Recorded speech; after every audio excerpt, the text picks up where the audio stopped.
to continue to bring to you targeted health and well-being education delivered by Caribbean and African doctors. These health hours are all about empowering, educating and giving space to Black people so our communities can look after themselves better. Every Saturday, our Black GPs or consultants present on those health and well-being topics that affect you, your family members and friends. Some weeks will vary and will include other panel members such as pharmacists, specialist nurses and faith leaders. Our health hours cover a range of topics and include mental health, heart health, women's health, reproductive and sexual health issues, men's health, respiratory problems, cancer, sickle cell and many more. We have not forgotten to include within our health hours the many societal, cultural, religious and racial challenges that can go hand in hand with health problems and influence how we should respond to meet health and well-being needs. The sessions are designed for you and we want you to use the time to listen, learn, share your experiences and ask questions to our Black doctors. During every session, we will gather your feedback so we can continue to respond to the needs of our Black community. To request any particular topic, please email health@cahn.org.uk. We encourage you to invite others to our health hour sessions. Spread the word in our community. CAHN is funded by the National Lottery Community Fund.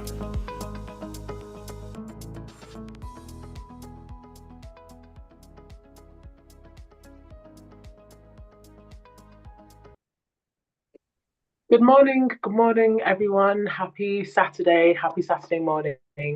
Thank you so much for joining us today. Today we have our CAHN session health hour today, where we'll be joined by amazing emergency medicine consultant, Dr. Kamara, where we'll be discussing all things fasting. I'll be your host today. My name is Amaka. I'm a pharmacist, but I do have an interest in just general health. And yeah, I'm really looking forward to today's session today. If you're joining from anywhere in the world, welcome. We're really just overjoyed to have you here. It will be a really interesting and informative session. If you've got any questions, don't worry. We'll have a period at the end where you can ask any questions you desire directed to the doctors. It's going to be a really interesting session. Just a little bit about our presenter today, Dr. Kamara. So he is a consultant. He's a consultant in emergency medicine, and he works in a trust in Manchester. But not only a doctor, he's an advocate for just Black and Caribbean and African health in Greater Manchester and worldwide. He's from Sierra Leone, but has been practicing in the UK for over 20 years, as well as being an emergency doctor. He's an advocate. He's an advocate for just like better health and just like better life for African and Caribbean people. He's also founded a forum called Well Body, Better Past Gentry, which means essentially health is better than wealth. So he just is an advocate and provides knowledge and advice for Black and African health people worldwide. But I think that's enough now. I'm going to pass you over to Dr. Kamara. I'm really looking forward to his session. So over to you, Dr. Kamara. Good morning, everyone. Thank you for having me. Let's try and share this.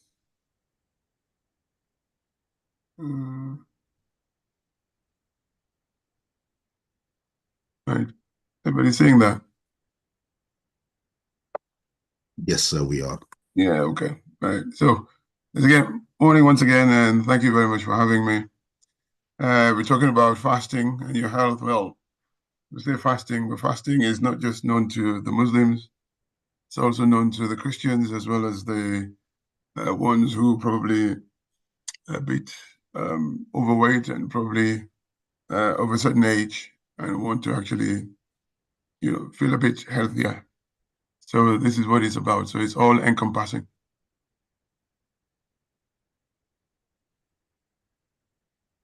So I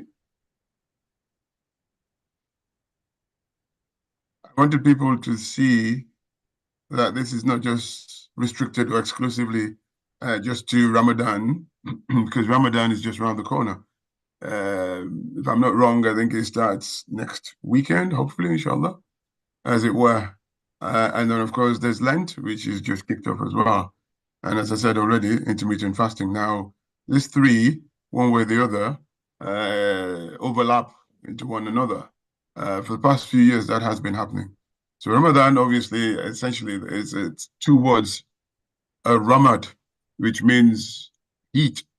And Ramadan, obviously, is the 9th month of the Islamic calendar, where there's abstention from food, drink, smoking, and of course, permissible sexual intercourse from dawn till dusk.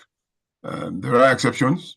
Obviously, people who are pregnant and those who are breastfeeding, people who are unwell, the ones who've traveled, and of course, children under 12. Lent, as it were, is a 40-day period, excluding the Sundays, where there's varying fasting restrictions, depending on the denomination and the tradition that you subscribe to. Some of them abstain from meat, dairy products, and other foods on weekends, weekdays, sorry. And then, of course, there is intermittent fasting, which is a dietary pattern with potential health benefits and focuses on eating patterns. Now, there are variations, as it were, 16 to 8, so 16 hours of fasting and then 8 hours, a window of eating, if you like, or feeding. And then there's 5 to 2, where they're normally 5 days, and then restricted calories on 2 days. So that's more or less similarities and differences between the three issues or three sects we talked about, the Ramadan, the Lent, and the intermittent fasting. So one thing we need to know that it's obviously important to understand that there is the physical aspect of this journey we embark upon, and there's the spiritual side of things. And both of them are so locked in with one another that one doesn't go without the other. So if you affect one, you're literally affecting the other one. It's as simple as that. As we've said already, it's a sacred month for Muslims, Ramadan, and it's charged with spiritual growth, reflection, improved involvement with the community, making sure that you impact on people for this 30 days or 29 days, as the case may be. But then in doing so, you need not forget that you shouldn't be neglecting your physical well-being whilst you're focusing on the spiritual aspect of things. It's absolutely vital. Maintaining that healthy balance is crucial for maximizing your experience during this fulfilling month. Now, I don't know if people want to know about this, but what is Ramadan? We've said already, it's a sacred month, the 9th month of the year, and it varies according to the calendar, i.e., it is shortest in particular years, and then it comes full circle around 33 years. I remember I was out in the European, if you like, Eastern Europe, when I fasted in summer. And now we're fasting in the winter. And very soon, we're fasting in December. You'll find out how. Ramadan, as we say, probably on the 1st of March this year. And hopefully it should conclude on the 31st of March or 30th. And then the day after will be observed as Eid, Eid al-Fitr. What do they do? Well, we'll talk about that. Do non-Muslims celebrate? Well, clearly, we encouraged, we actually urged to invite people who are who are non-Muslims, who are not of the religion, to come in and at least feast with us, enjoy the benefits of fasting. Some people do it to promote certain aspects in terms of like maybe some what do you call it now? The groups that they follow, or they want to raise money, or they want to raise awareness of some certain illness and things. So they actually subscribe to this, and they come and they find it very informative, very beneficial, and very educative. So as we said already, not all Muslims fast. It is meant for everybody. However, not all can fast, as I said already. There are exceptions, and these we'll find out as you are. So, as I said already, 33-year cycle. The shortest, believe it or not, is in about 5 years' time. So 2030, 2031 is when the shortest. And by the time, if you are lucky to be alive, well, 2047, that is the longest. As I said already, when I was in Russia, I fasted in July, which was like in the 90s. late 80s to 90s. And then, of course, by the time I got here, and recently, as we know, we're fasting in March, February. Very soon, we'll be fasting in December. And as I say, you could see for yourselves that 2031 is the shortest time you break fast, which is maybe around 4 o'clock. But then the longest time is about 10 o'clock at night and things. So it becomes really taxing, as it were. But if you prepare for it beforehand, you'll definitely benefit out of it. There's no questions about that. So when you look at the blue sign on the right here, you'd see December 16, 2031 is the shortest for those of us in the Northern Hemisphere. And obviously the opposite of the converse is true, because those in the Southern Hemisphere would find it longest.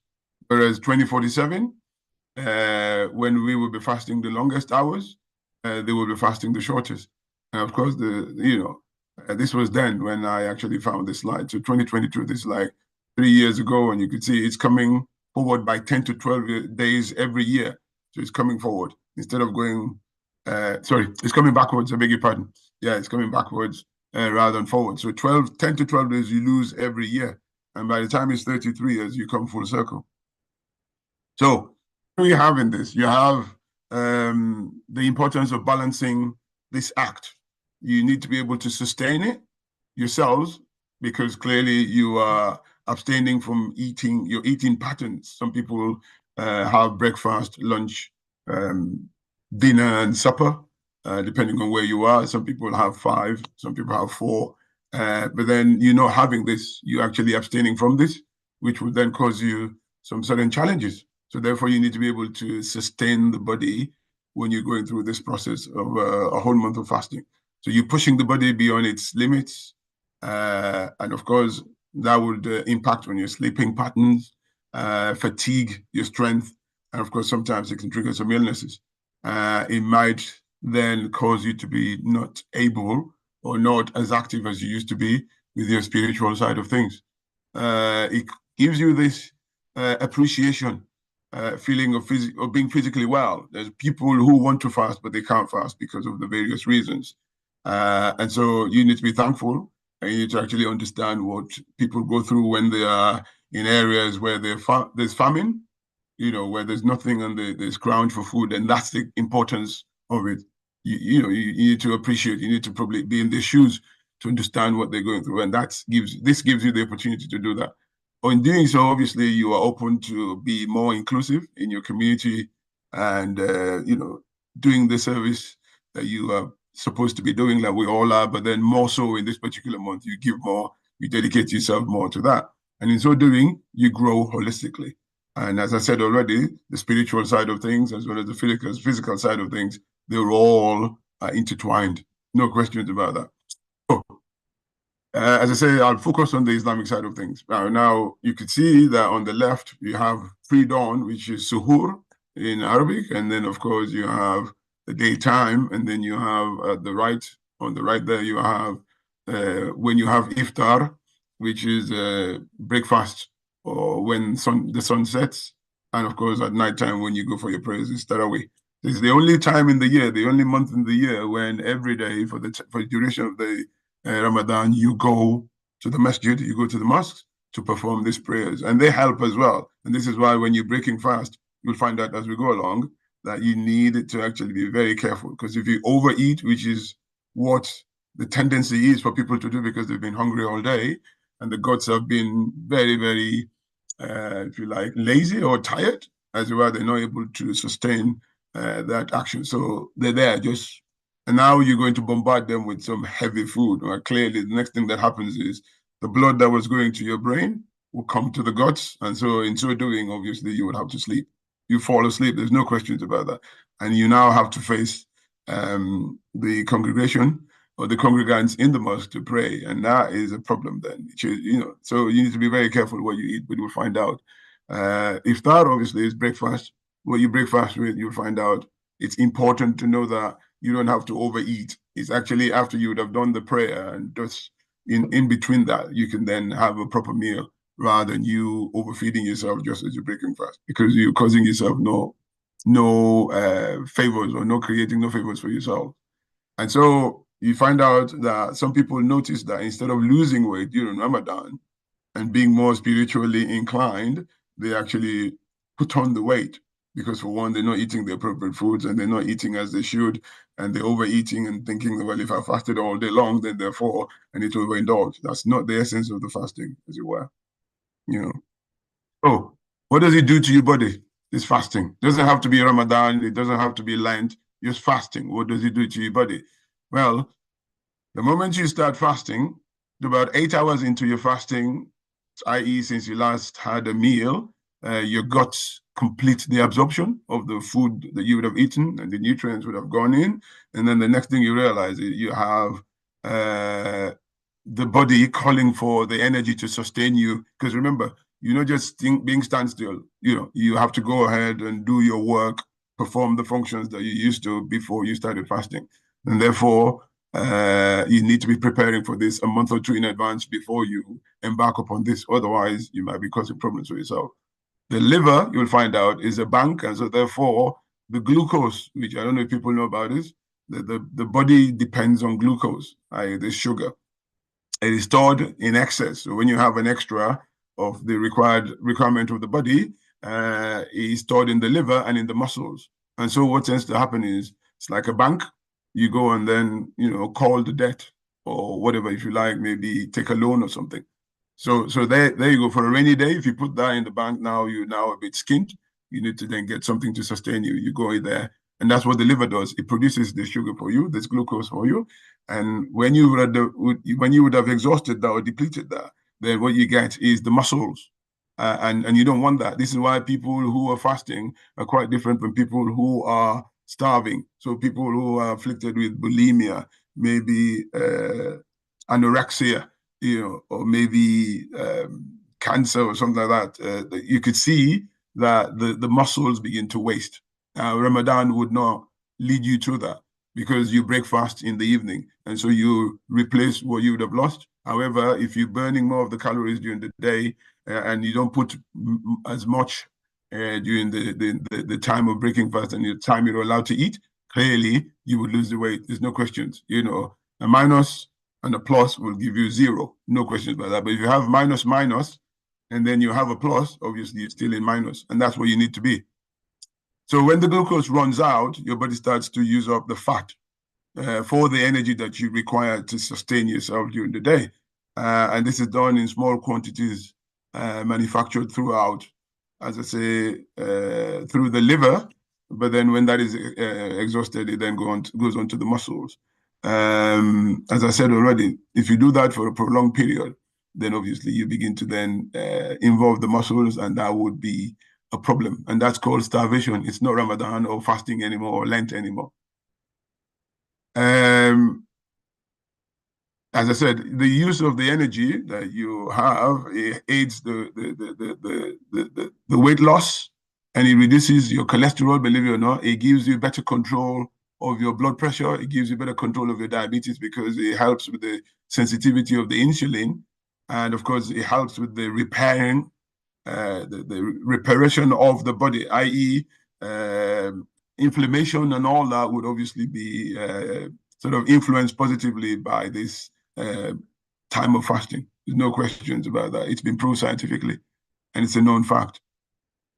So the very first few days might be difficult. But I said the most difficult day of the fasting for the whole month is the second day.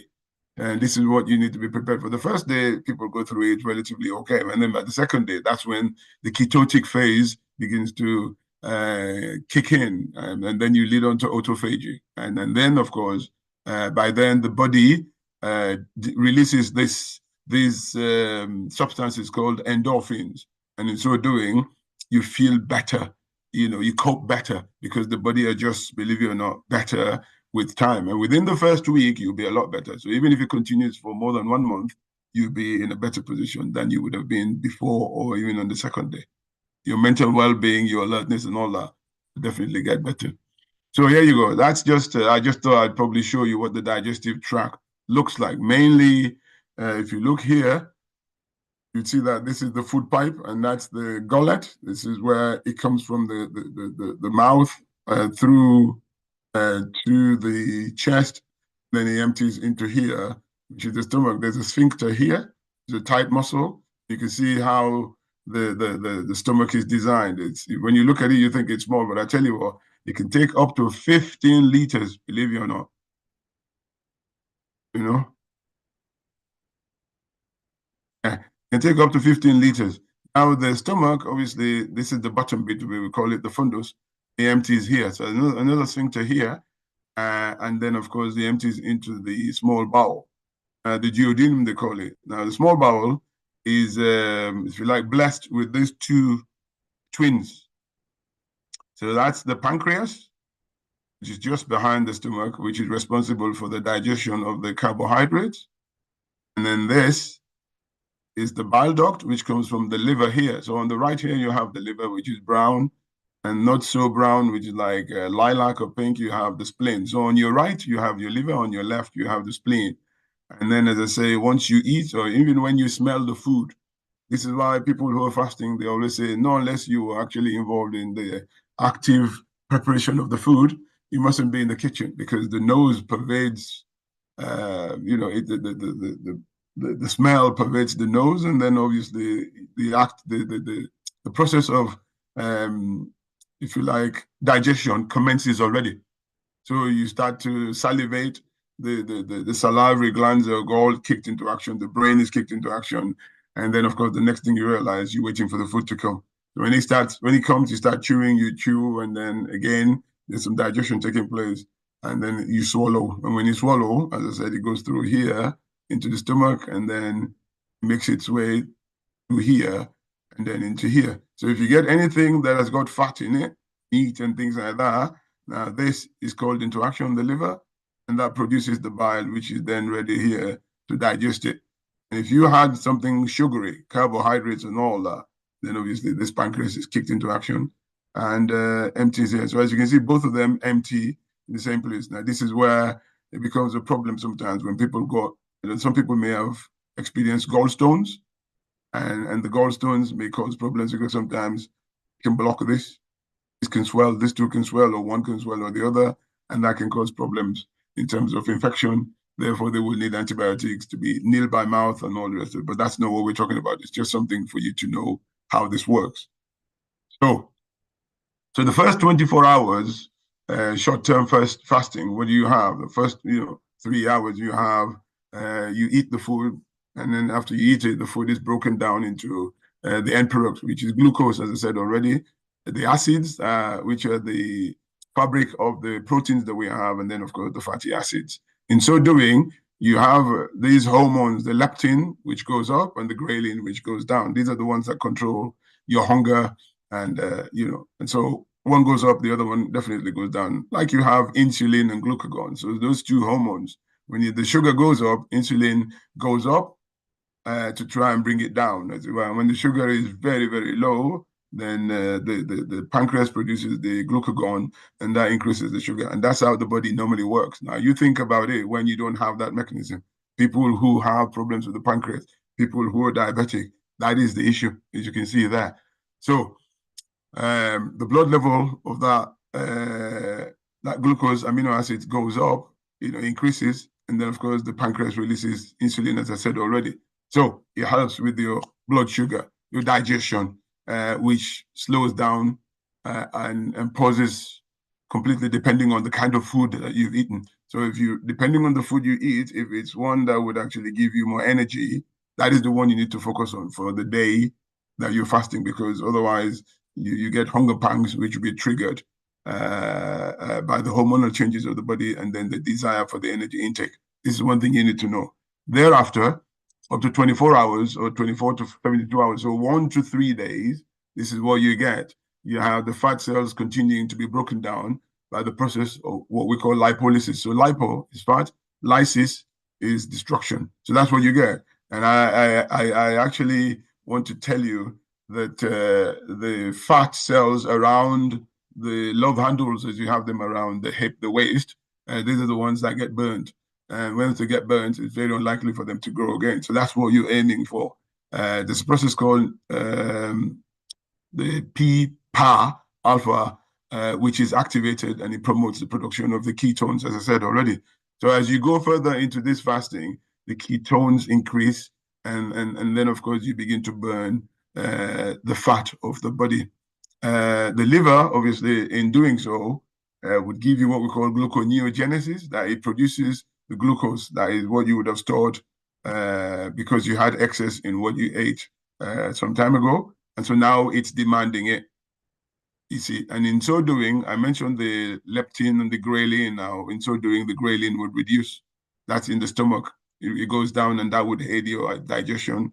And of course, the ketones, as you can see, would obviously increase. But you don't want that to be continuous, because people who go into diabetic ketotic state, it causes them problems because they become dehydrated. And then, of course, the functionality of the body is impaired. So therefore, you need to be balanced in what you're doing. So fat metabolism, as it were, we talked about already, it breaks it.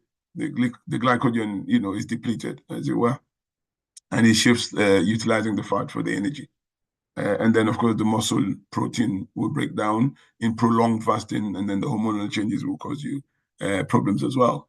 So after the 3 days, and you go further, like we go into the 40 days, you can see 72 to 120 hours, you can see that definitely things are beginning to happen. And you might begin to feel it, because you're now feeling a bit different. Where you were a bit sleepier, now you're becoming a bit more alert. Where you're a bit tired and all that, now you become a bit more alert. And so the regeneration of the cells will definitely be influenced. The inflammation process would definitely be reduced, as it were. And of course, the sensitivity to insulin, as we said already, would definitely be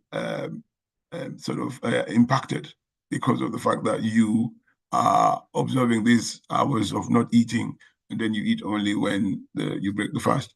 Blood pressure regulation, obviously, if you lose the weight, and it's a common belief that if you lose 20 kilos of your original weight, say, for example, your original weight is 100 and then kilos, and then you lose 20 kilos. Now, obviously, that would impact the blood pressure. That would impact the growth hormone that you need.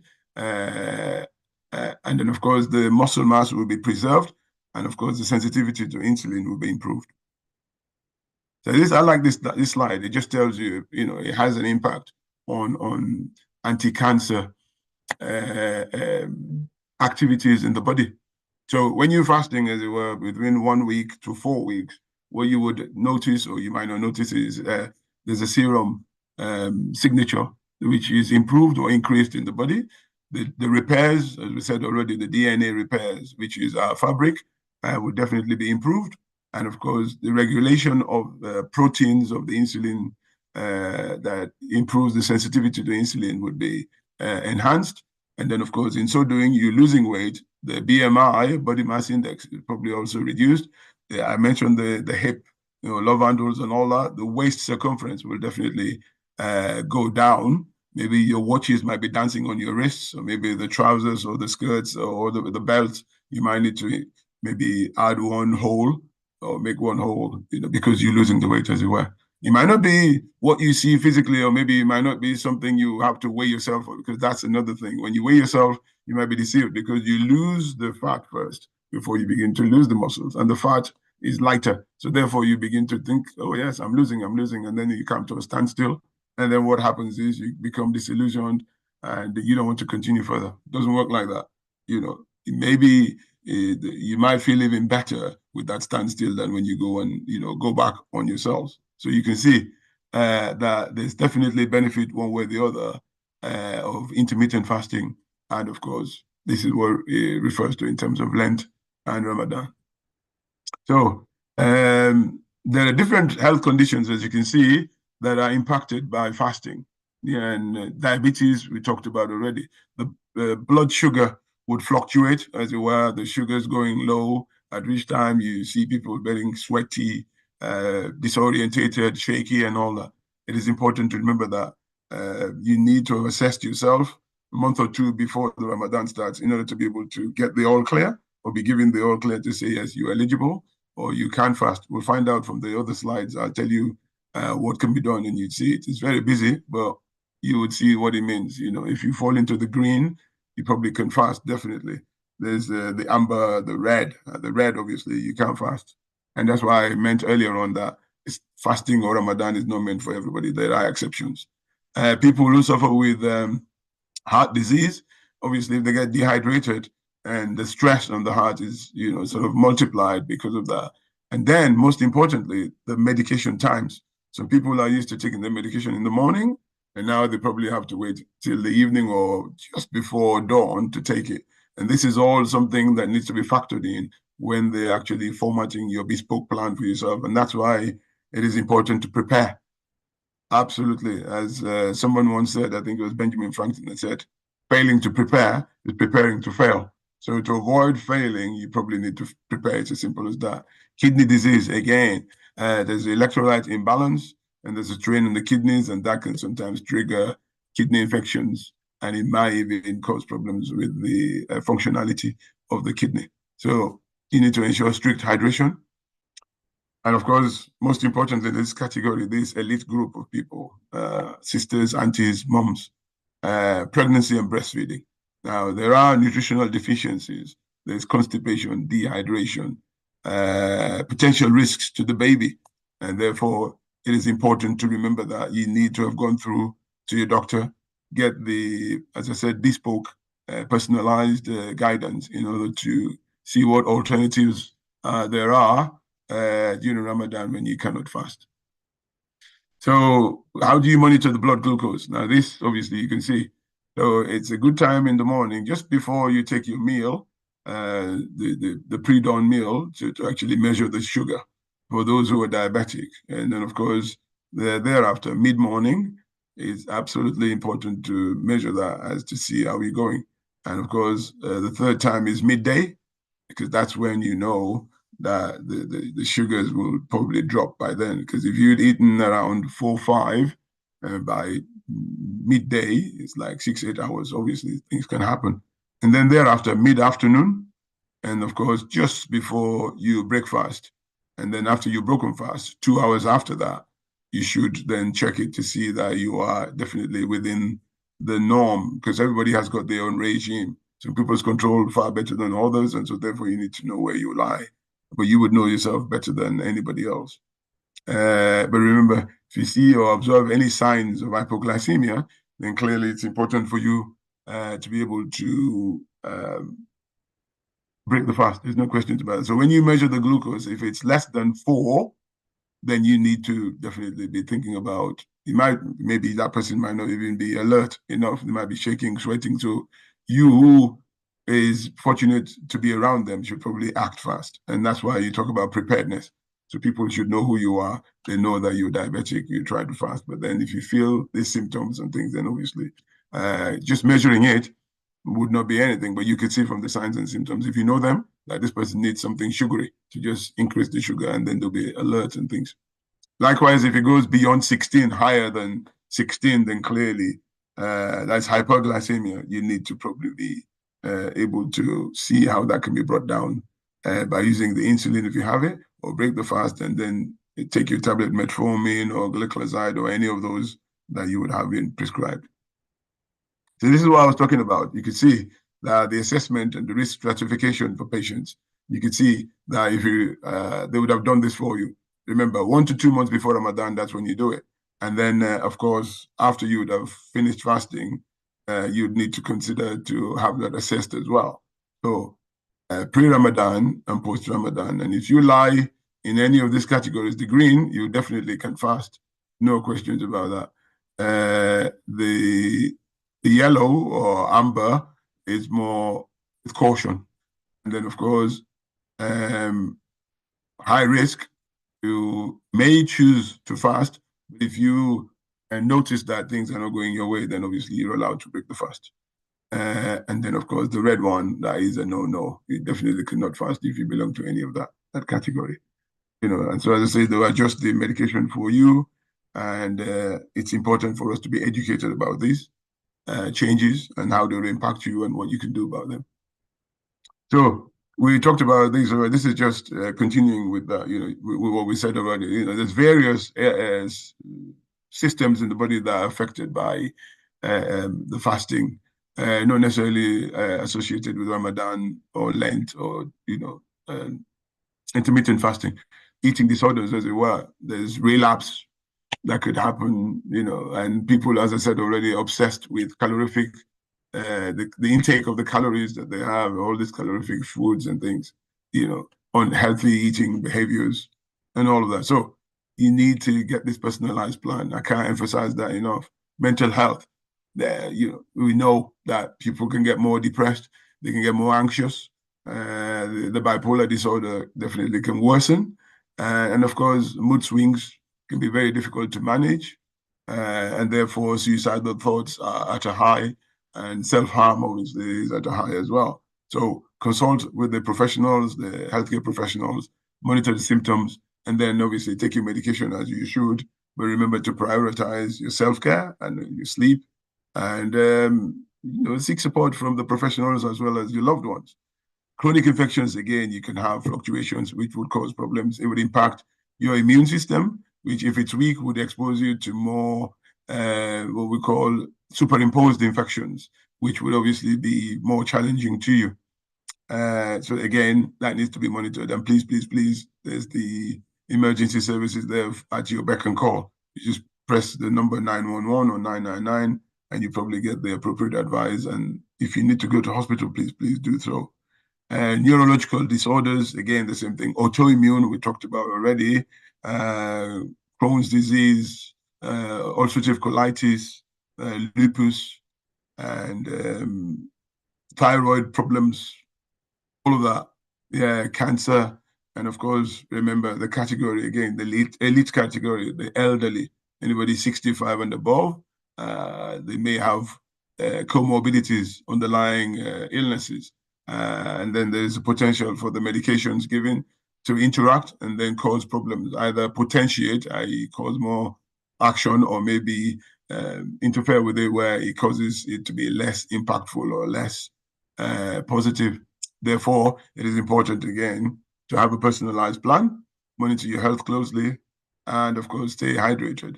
The nutrient-rich meals is what you need. And of course, if you need to, break the fast.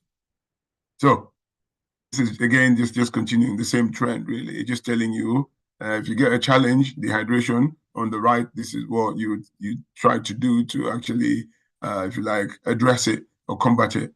Low blood sugar, as you know, hypoglycemia, again, you could combat that with the choice of carbohydrates you have when you're having your meal in the morning. They have to be ones that will, give you the energy, provide the energy for you all throughout the day. Nutrition, again, is an important one. So if you have deficiency, then clearly you need to have a well-balanced diet during the fasting hours. The fruits, the vegetables, the whole grains, and dairy products. It's absolutely important to have that. Digestive, remember again, they can cause you problems like constipation, indigestion. So if you opt for the fiber-rich foods, whole grains and vegetables, and remember to be mindful in eating, because you need to be chewing your food thoroughly and not just, gorge it down or gulp it down, because you'll get a lot of air, and in so doing, you create more problems for yourself. Remember, probiotics, they're good for the guts, especially this particular time of the year. And the fluctuation of the weight, obviously, because of the calorie intake being less, you definitely would experience the weight loss. So we need to focus on the foods that would help you to maintain that. Sleep. That's the main problem for me, is sleeping, because you have to go. Now it's better because we're fasting during winter. But when it was the summer, you break fast at 10, and by 11, you go into the mosque, and up until midnight, you're not asleep. Maybe you get to bed around 1, and then you have to be back up by 3, 4. And then, you have to go to work for 7, 8 o'clock. So it's difficult, it's challenging. But as I say, if you prepare yourself before then, you will definitely not be that negatively impacted. I mean, it's a gradual thing, but it's good. Fatigue, weakness, and in so doing, mistakes happen, errors happen, human factors, human errors. People who are used to caffeine or nicotine, cigarettes, when you're fasting, you cannot smoke for the duration of the fasting, i.e., the hours from dawn till dusk. You can't, and so that withdrawal will cause problem. And then, of course, if you work on that before Ramadan starts, you definitely would feel a lot better during Ramadan. People who have problems with their blood pressure control, so when they stand up, oops, the blood pressure drops and they feel a bit dizzy, and some of them can fall, bang their heads, and God forbid they have blood thinners on board. They can bang their heads and cause some damage to the brain. Really nasty bleeds I've seen because of that. You're advised to stand up gradually, when you're rising from a sitting or lying position, ensure you rise slowly. Have the chair around you, steady yourself. When you feel okay, then move forward. Adequate fluid intake is important, and electrolyte balance, and the blood pressure tablets. So sometimes if the blood pressure tablets are overworking, so to speak, they're too much for the body, then sometimes we need to withdraw some of them or reduce the dose. This is something we do, which obviously works well for the body. Chronic conditions, obviously, as we know, need to be looked into prior to you embarking on the fasting. In so doing, of course, because you're now depleting most of the reserves, things like potassium, which helps with the muscles, you can develop some cramps and things, so stay hydrated. And probably remember the potassium-rich foods like bananas, oranges. And of course, important to you to warm up before you go embark into any physical activities. Mood swings, and again, it's something we need to look into to make sure that we get things like meditation, light exercise, deep breathing. All of these would help support the sleeping pattern and, of course, the emotional well-being. Overeating, I've said already, that is something that is counterproductive. In fact, it defeats the objective of embarking on Ramadan or fasting or Lent. Obviously, you're doing it for a purpose, you're sacrificing, so therefore maintain that throughout. Again, this one just tells you mindful eating is important. Hydration, I can't overemphasize that. Between breaking fast and starting fast, that period of time, drink as much as you can, especially before you begin the fasting in the morning. Balanced nutrition, 100% important. Exercise regularly. It doesn't mean because you're fasting, you have to just lay down in the bed and things like that. No, you can do gentle exercises like jogging, brisk walking, things like that, yoga, Pilates, you name it. Establish, but don't overdo it. Don't overdo it, because if you overdo it, then obviously you end up causing yourself more problems. No questions about that. Establish a very good sleep routine, and once you've done that, stick to it. Stress management is important. And of course, there has to be that need for social support, because without the friends, family, and the support network, things might be quite challenging. So it's important for people to know. The managers need to know that they need to increase the number of times people have to go for breaks and things, comfort breaks, things like that. If they feel unwell, they feel a bit dizzy and all that, they need to be allowed to probably take care of their needs. Set yourself realistic expectations. That's very important. Don't be unrealistic because you cause yourself more problems. And of course, cultivate that gratitude that you are able to do so. Some people want to do so, they can't, with all the will in the world, with all the money in the world. Neither love nor money would, make them do that because of certain things. Yeah, this is just giving you a sort of synopsis as to what to do. You can see the will. You have to do your medical checkups before you start or embark on the fasting. You consult with the healthcare professionals where you'd have the chat, and then you decide on the medication adjustments, when and how they can be given safely. And then, of course, the blood parameters, you definitely have to be monitored as well. Nutritional guidance is important. As I said, because of that, you would have to have a chat with them. It has to be personalized or bespoke. Hydration management, and of course, why are we doing it? Education and awareness, as we're doing now. So, I mentioned this already. The emergency preparedness is absolutely important for people with chronic illnesses, and the importance of medical supervision. You need that. The follow-ups pre the Ramadan or pre-Lent and post-Lent or post-Ramadan. And of course, the emphasis on well-being is vital. Why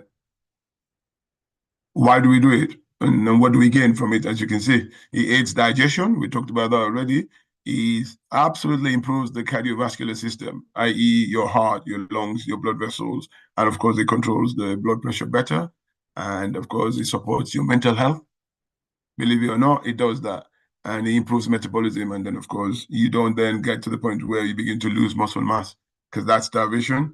You're not practicing bulimia or anorexia, you're fasting. And so therefore, once the liver has depleted itself in the day, when you break your fast, it sort of replenishes the reserves. It's as simple as that. So you don't get to that muscle loss.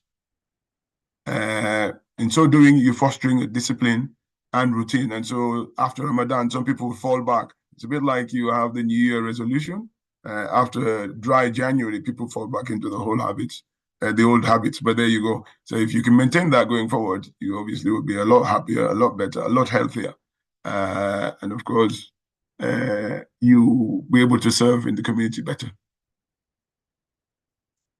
So this is just giving you a scenario in terms of how you exercise whilst you're fasting. People know what to do. As I say, I always tell people, these are just guidelines. What you have to understand is you know your body better. So don't be lazy because you think I'm fasting, therefore I don't know. Try and push yourself, but don't overdo it. So everybody who does things or practices things in moderation would definitely benefit out of them. No questions about that.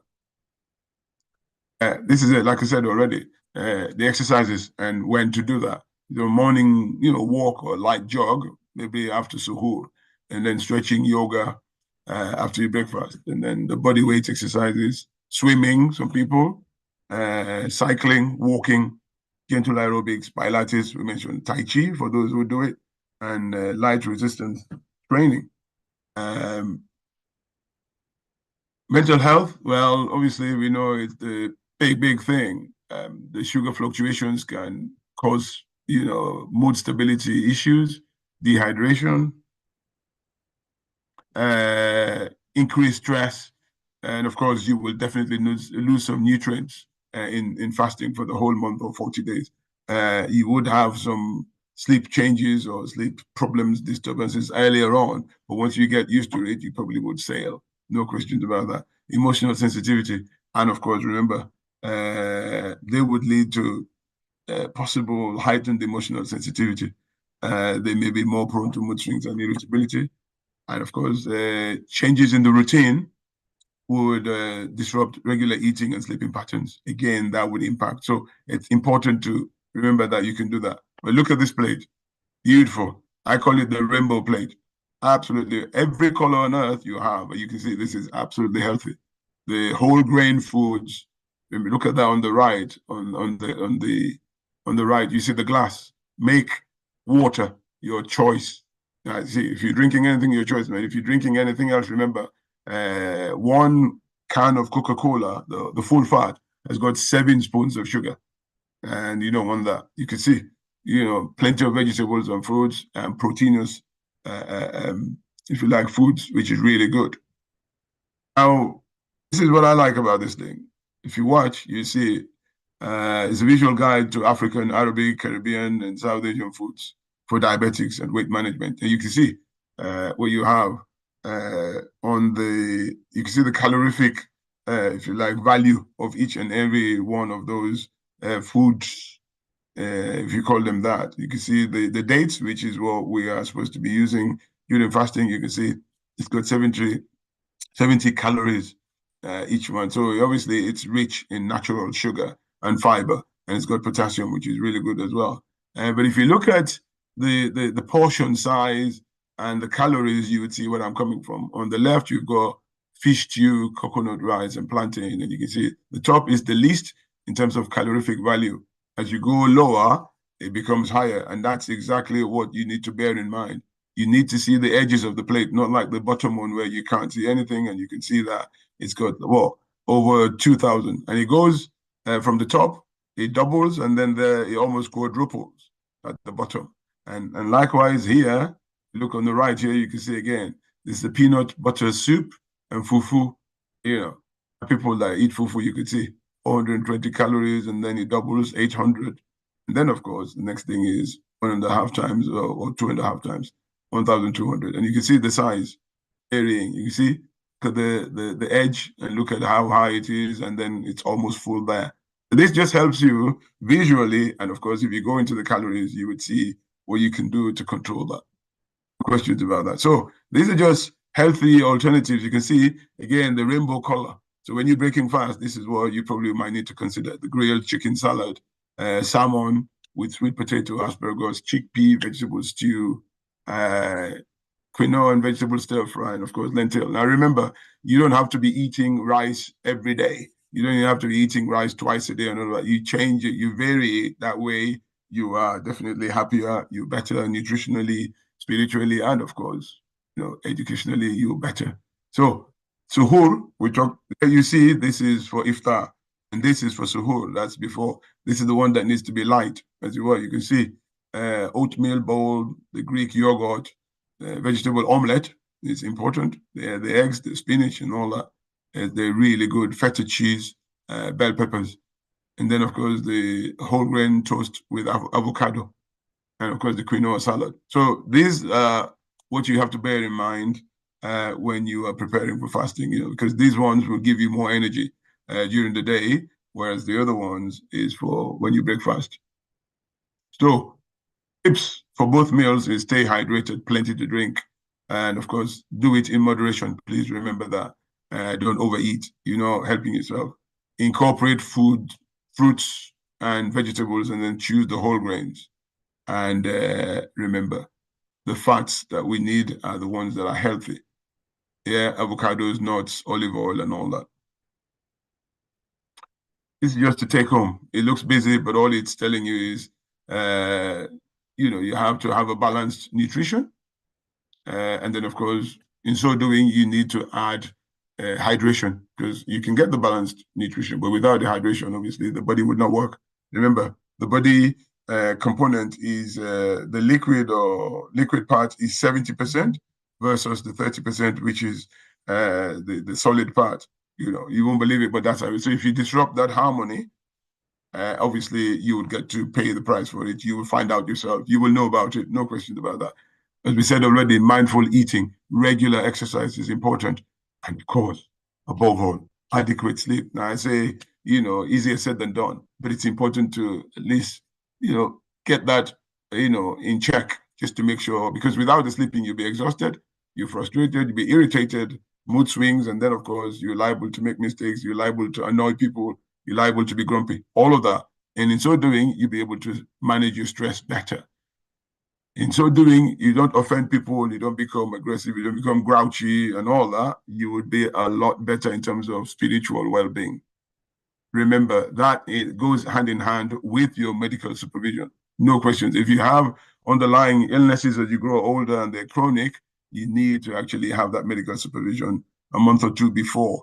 By now, it's already a bit too late, but obviously not too late, never too late to learn these things, you see. Social support should be there. And of course, customize your fasting practices. Be grateful that you were given the opportunity and you have the chance to do that. Some people cannot do that. Individualize your plans by talking to the appropriately trained individuals, i.e. the healthcare professionals, the doctors. And of course, remember to maintain your hygienic practices. It talked about COVID-19. It is still there. In fact, there's a co-endemic, the flu, the norovirus, and of course, the cold, and then of course the COVID-19 is still there and it's causing havoc. We are, people are dropping like flies in the workplace. Every day we have to look for people to fill in the gaps because people are off sick. And you can see that in the media, the attendances to the EDs has quadrupled in comparison to last year. There's no question about it. And it's still ongoing. And February is the coldest month, so thankfully it's coming to an end, but there you go. Remember, your professionals are there for a purpose. Consult them, make use of them. You don't have that in other countries. I don't want to name them, but definitely they struggle and they want them, they don't get them. So if you have them, make use of them. These are just questions they asked me, but I don't think I'll go through them, not unless people want to. These are the tips. Consult your doctor before fasting. If you have any pre-existing conditions, absolutely vital. Break the fast if you need to. Remember that. Don't become the hero by causing yourself more harm than good. It's absolutely pointless, it's absolutely not beneficial. Prioritize your healthy, if you like, and balanced meals during the suhoor and iftar. Increase your oral fluid intake between iftar and suhoor, and of course, sleeping, and listen to your body and adjust your fasting approach is absolutely vital to your success. Thank you so much. And this is my references. Thank you so much, Dr. Kamara. That was such informative and interesting session for everyone that is considered fasting or is partaking in Ramadan, Lent, intermittent fasting, everything. Literally covered everything. I'm going to go through some questions. We've got quite a few. We probably will have to go through them more, but there's an email in the link you can send your questions to if not answered. We'll try to answer these as quickly as possible. First question we've got for you, Dr. Kamara.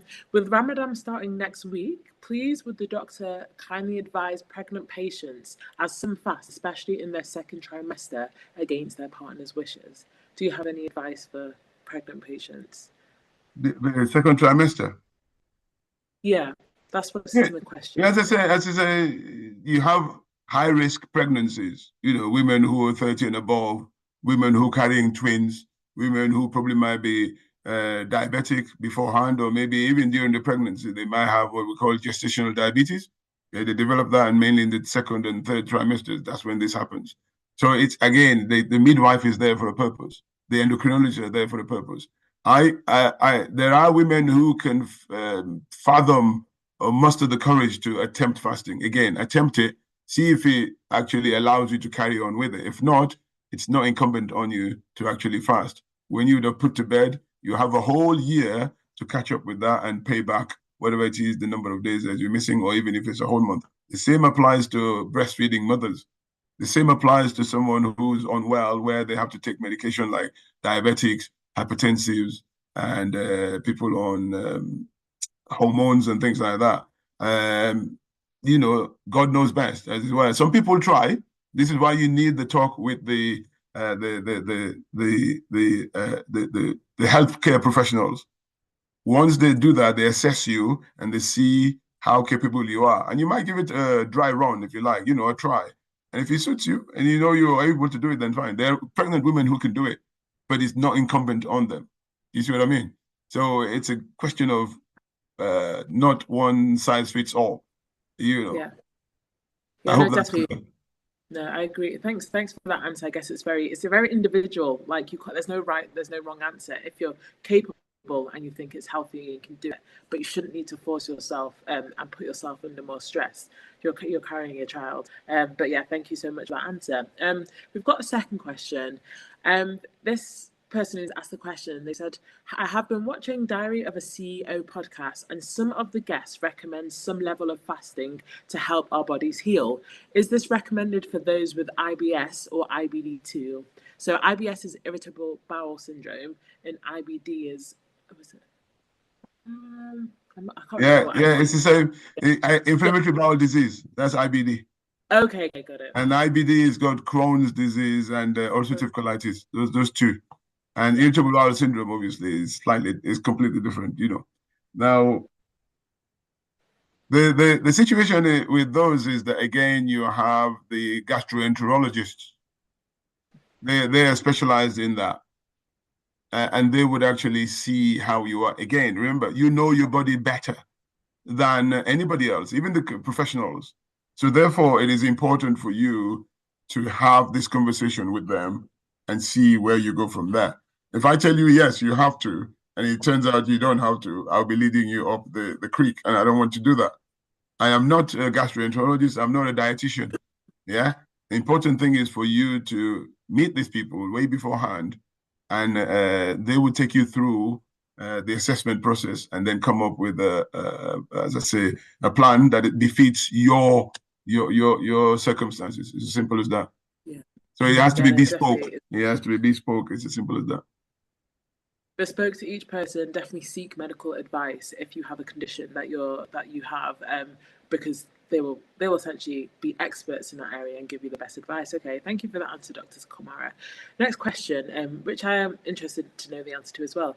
Is it true that we are overfed these days, eating and that eating less would be better for our health?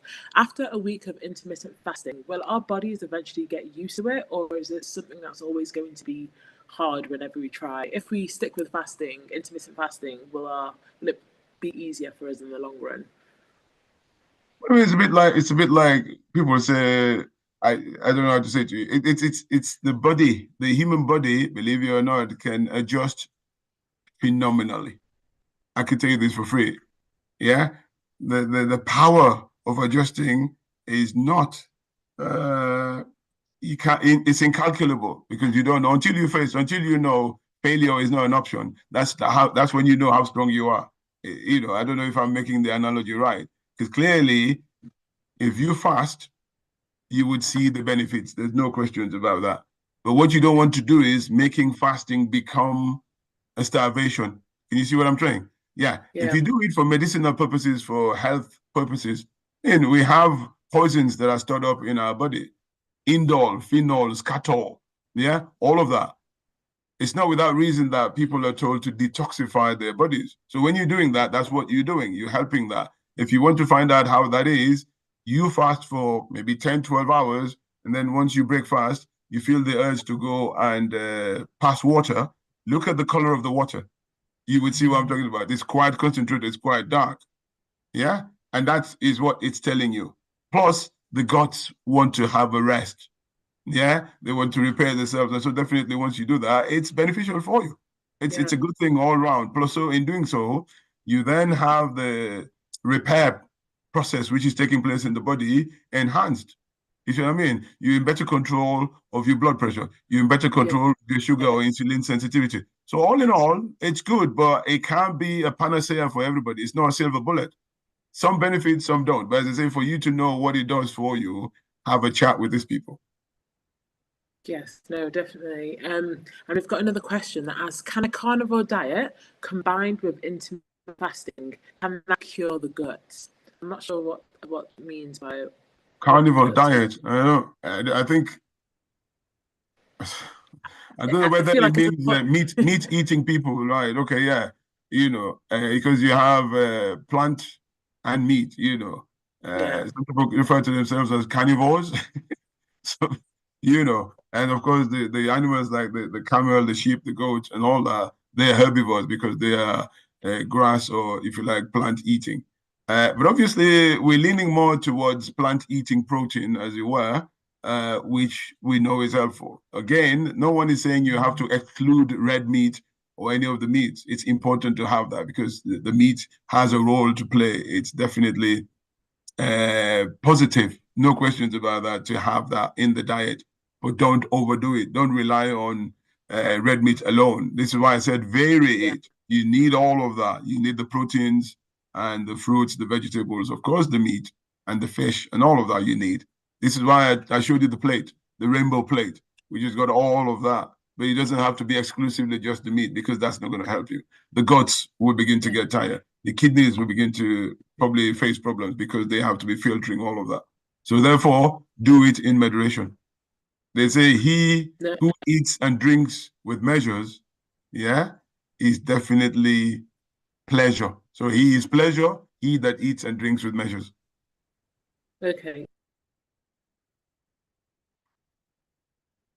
I can't hear you. Like you said, there's one of the slides that you touched on, about a balanced diet. Oh, can you hear me now? I can, yes. Yeah. You touched on this. You on this in the slide. A balanced diet is definitely important. We'll take the final two questions now. Someone has asked, can fasting help fatty liver disease? And someone is embarking on fasting for the first time in Easter time. What are the top 3 tips that you would give them? So those are the final 2 questions. Well, fatty liver disease is a whole topic on its own, and that needs to be looked at. Again, it depends on the grade. Yeah, there's just the, grade 1, grade 2, grade 3, and so it's important to remember that. Again, before you embark on that, I'd say think about speaking to a gastroenterologist because fatty liver disease can actually stem from too much of the fasting. You see what I'm saying? Overdoing it, overdoing it, because what you're doing there is you are asking the liver to embark upon giving you this this glucose that it needs, breaking down the glucogen, and then breaking it into glucose that you need. And then in so doing, you're overworking it and it begins to give up. But the beautiful thing about the liver is that it can be destroyed for up to about 60, 70%, and then is able to repair itself. So that's why it's a very, very self-restorative organ, really, really powerful, and it helps with that. So therefore, they need to monitor how you're doing this. Again, it won't harm you. If you go and they have an ultrasound scan of your liver and they found out that you've got fatty liver disease, they would have blood tests to support that. And then you would have a dietitian, you would have the gastroenterologist or the endocrinologist who will be there to support you throughout this. So if you want to embark on that fasting, then it might be a good thing for you, but remember, don't overdo it. And the only way you can know that you haven't overdone it is by having this conversation with these people. And they'll be able to monitor it, keep on top of it, and lead you to the path that you want to. Simple as that. Again, well, the tips, there's plenty that I've given in the talk about wanting to embark on fasting. Again, remember the spiritual side and of course the health side have to be sort of linked up. They're so intertwined with one another. One cannot be without the other. Don't neglect one for the other. I know you want to be good Christians, good believers, and you want to worship the Lord and all that. But remember, in so doing, don't cause yourself more harm than good. Therefore, you need to prepare for it. So eat well, as you should, a balanced diet. Drink plentiful, because that's what you need. Because if you're fasting and you're not rehydrating yourself, clearly you go into constipation, heartburn, and of course, with the blood being thicker, sometimes people get clots. Remember. Especially if you're tired, So all of these are factors that need to be considered. So good diet, good work-life balance, sleep well. The habits of sleeping have to be definitely well done. And then, of course, focus on the benefits you get from it, especially the benefits you have in terms of spiritually and serving your God and your people. So you can serve the community, serve your God at the same time, and be all the better for it. But you need to prepare for it. That's all I can say. Yeah.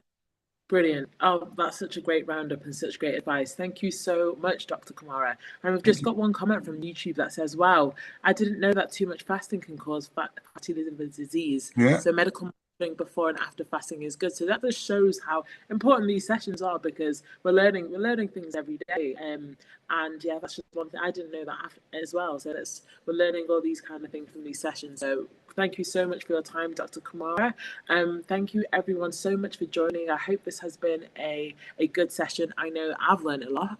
I'm a Christian myself, so fasting isn't new to me, but it's definitely something I'm going to consider to do more of. But all these tips I'm definitely going to take away. And if you are just joining now or near the end and you haven't caught all the presentation, not worry at all. These are all going to be on YouTube with the range of all the health hour sessions that you can read back in your own time. So I'm going to hand it over to our CAHN representative, Natasha, who will do the closing remarks. But thank you so much, Dr. Kamara, and everyone have a wonderful weekend. Thank you. Thank you. Oh, wow, wasn't that a lovely session? I think we learned loads by the questions, by the interactions. I feel like there was a message there for everyone. To me personally, encouraged me. It gave me a bit more encouragement on fasting this year over Easter. I did it for the first time last year, so it really speaks to me. Thank you, Dr. Kamara. Thank you, Amaka, for being great at engaging everyone, and thank you both for your time.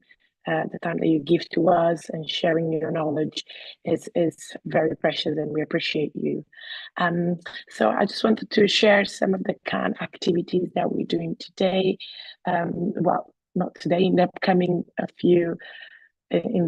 future that are that would be very interesting to you all. Hopefully you can see my screen. Yeah. So next week, as every Saturday, so we do this 50 Saturdays a year with the help of volunteer doctors and the CAHN staff, all hands on deck to make Health Hour happen every single Saturday of the year, besides a week or two in December. So next week, we're going to be talking about family planning, and it will be about personal choices, about maternal health, about the social impact of family planning. There will be a lot of conversations. There will be dismantling stigmas, taboos, preconceived ideas, and these are conversations that are quite important to have around our community, Caribbean and African. So please don't miss out. Our doctors will be here next Saturday at 11 a.m. And Very soon, we have our International Women's Day event in Manchester. We are so ready to welcome you. We have a great day packed with workshops, talks, focus groups. There will be stalls, there will be performances. Dinner is on us as well. So this is the event that is almost a thank you to the Black women in our community. So we do it completely for free, so you can have a day of communion, of being together. The event is new on the 7th of March. One of our speakers is Professor Margaret Ikpo, and we are so excited to welcome her in person. She's the Vice Chair for the Royal College of General Practitioners. So don't miss this opportunity. We'll be talking about fibroids, about new medicines, sickle cell and maternity, PCOS, menopause, so many topics. You know, CAHN, as much as we can fit in one agenda, we will, to make sure that we serve you accordingly. And we'll have a reflection service as well. This year is the first time we've been on board to the National Day of Reflection for the Black communities affected by COVID-19. This will happen in the Manchester Cathedral. It'll be on a Sunday at 7 p.m. We're really looking forward to welcome you all. Please, there is a link to register on the chat as well as the QR on the screen. And I look forward to see you on the 9th of March. And Black Health Inequalities Summit, second year on a row. We have more than 400 people registered for this event. We're really excited to welcome you. We'll be talking about and thinking together about community-led approaches that will be promoting transformational change within the health system. This all focused on Black communities, on Black health. This is on the 26th of March of 2025 in the beautiful venue that is Queen Elizabeth II Conference Center. It's open to all. It's not just to healthcare professionals and policymakers. Yes, it's focused on this audience, but anyone can register. Anyone with an interest in health that wants to be in this space is welcome to join. And in London, I just told you that is a International Women's Day in Manchester. This year, we're also doing it in London, and it's part of the Shiro project. That is something that we're very proud of, that focuses on sexual and reproductive health in London. And we'll really be together celebrating the journeys of Black women in a safe space of conversation, of learning, of health checks. There will also be African and Caribbean cuisine, and children's activities, entertainment, and so on and so forth. We always do our best for our community. So do join us in London in the London Town Hall on the 15th of March. March is very, very packed for us, and just with great things and opportunities. We are jointly with Manchester University, the Living Equality Summit. The summit will be very focused on maternity inequalities in Manchester, and it will be developing pathways to serving families and children better. So it's open to all, but we're really inviting community leaders, people that deal with maternal health, with moms around Manchester, particularly for us, with a particular focus on Black mothers, Black maternity and parenthood. We really invite you to contact the events at CAHN.org.uk so we can help you register for the event that is also almost at capacity. And last but not least, in July, we have the Black Healthcare Awards 2025. Is also second of its kind. It was an absolute success last year. And we really at the time where we're collecting nominations. So if you came across wonderful health professionals like Dr. Kamara or Amaka, that is a pharmacist, they're all people that you can nominate to be celebrated in this event. Don't miss this opportunity to bring to light and bring to attention a Black healthcare professional that you really want to celebrate, that has made a change in your life, someone that is even studying and you see that their efforts are outstanding. This is the time. It's free. It takes 5 minutes to nominate. Link is in the chat. QR is on the screen. And without more further ado, thank you so much for joining us today. And I look forward to see you next Saturday. Bye-bye.